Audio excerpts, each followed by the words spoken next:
It's like, well, I just want to be happy. It's a slogan. It's the most common slogan of our time, I would say. And it's such a preposterous slogan. It's like, what do you mean just? You just want to be happy.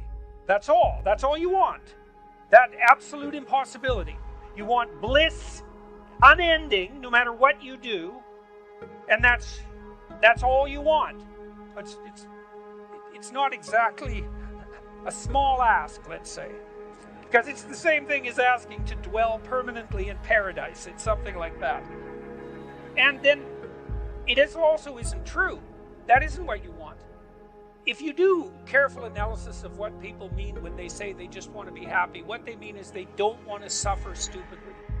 We're much more concerned with not experiencing an excess of negative emotion than we are with experiencing a surfeit of positive pleasure. So first of all, we don't mean we just want to be happy. We mean, please don't make us too miserable.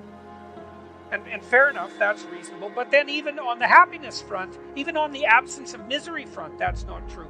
It's like it isn't obvious at all that we want happiness. It isn't even obvious that we want absence of misery. What's really obvious is that we want an adventure.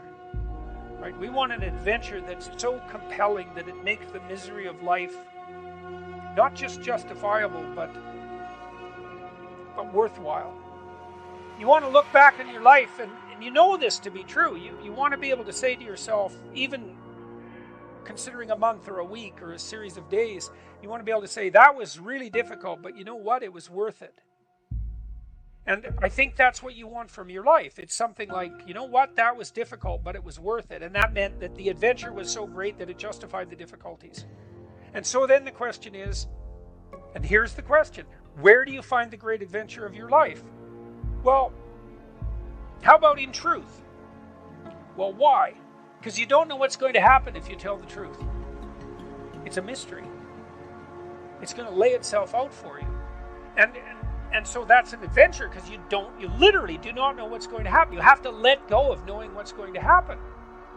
And so then you have that adventure, and then what is also the case is that it's you that's having the adventure. Right? Because if what you're doing is living in truth, that's you. That truth is you. And so that means that whatever happens when you tell the truth is your adventure.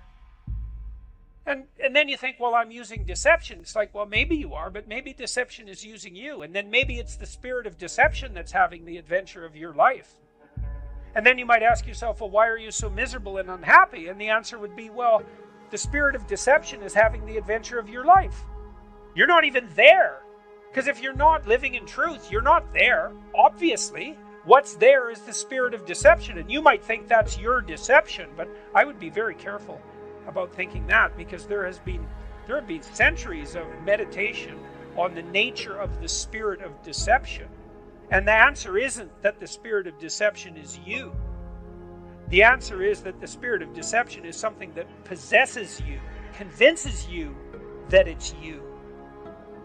And that's not something you want to fall into the clutches of.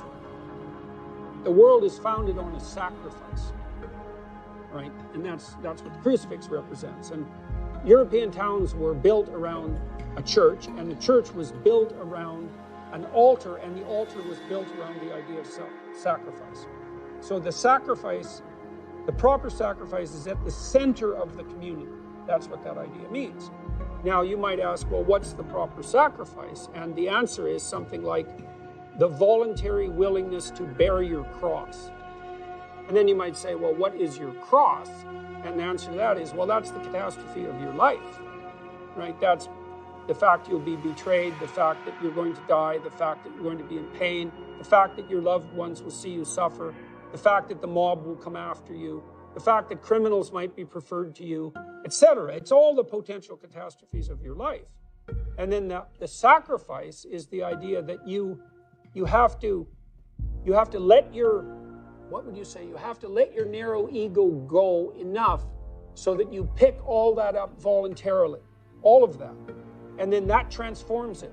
And I think that's literally true. I think that's what all the psychological evidence points to, is that if you adopt stance of voluntary challenge, even in relationship to tragedy and malevolence, that's the pathway to transcendence. Do you have something to say that you're not saying? If you do, then it's your fault. This is your fault. It's your problem. And you might say, well, I'm too afraid to talk. It's like, fair enough. How afraid are you not to talk? You know, people say to me frequently, they compliment me on my bravery. And I think, you don't understand. I'm not brave. I don't like conflict. I'm way more afraid of losing control of my tongue than I am of the consequences of saying what I have to say.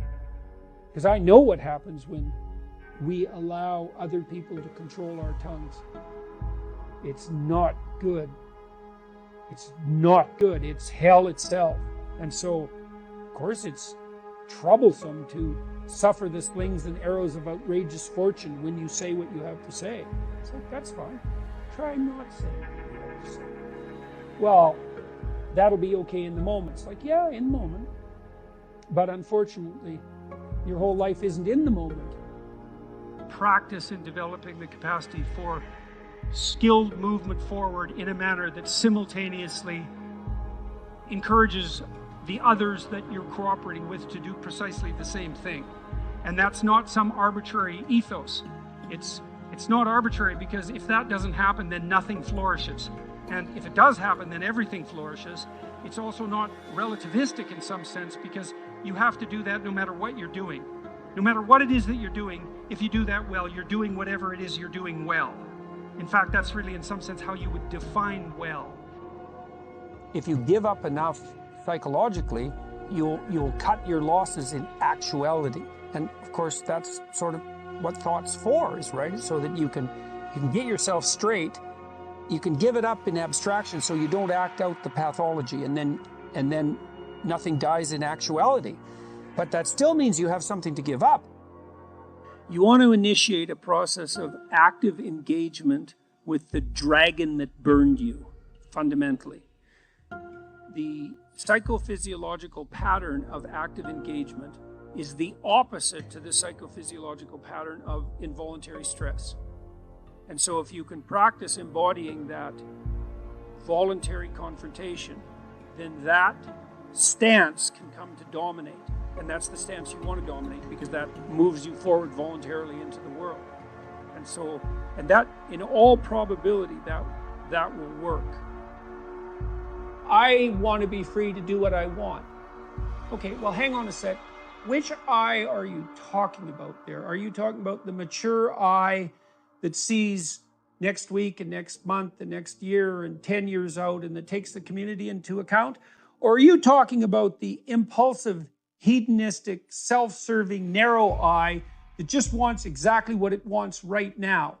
And what makes you think that when you make a case for that hedonism, that you're not just falling under the sway of an impulsive, short-sighted demon, so to speak?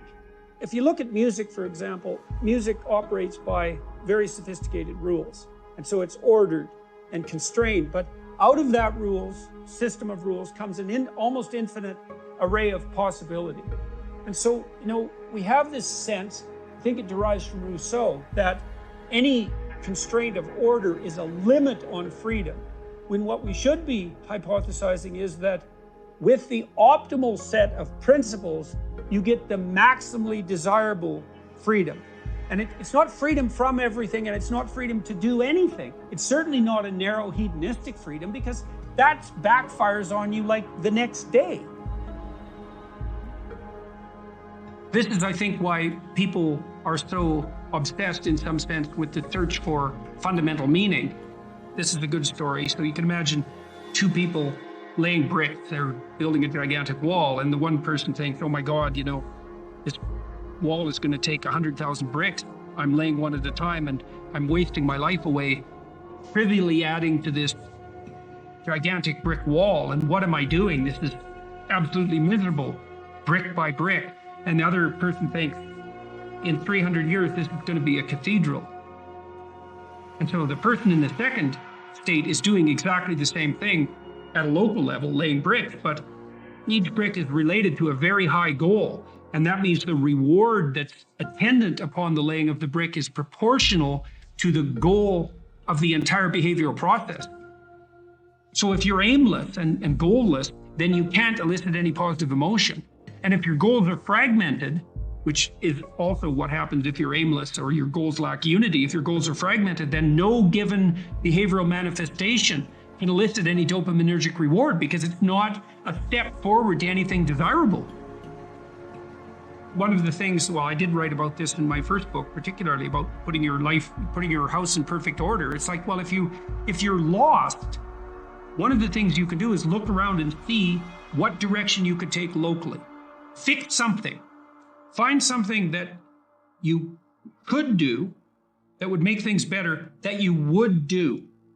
And there's a humility in that too, because especially if you're in a low energy state, it's like, oh my God, I don't have enough energy to make dinner. It's like, do you have enough energy to put a fork on the table? And sometimes people are so depressed that that's really all they can do. Can you take a small step forward, no matter how small that is? Implement a micro routine, even something like washing a cup and putting it back in the shelf. And that's a good thing because you have a shelf and there's cups on it. You've already decided that an appropriate way to live is to have your coffee cups on a shelf. If you go ahead with cleaning out the cup and putting it on the shelf, then you've taken steps towards a valuable micro goal. You get a dopamine kick from that. That transforms itself into adrenaline and energizes you. In part, what the dopamine system is doing. So imagine that the purpose of the dopamine system is to elicit a satiating reward, fundamentally. But then the satiating reward is something that has to be approached in steps. And so in order to maintain the motivation necessary to approach the satiating reward, you have to mark each of the steps with a marker of pleasure.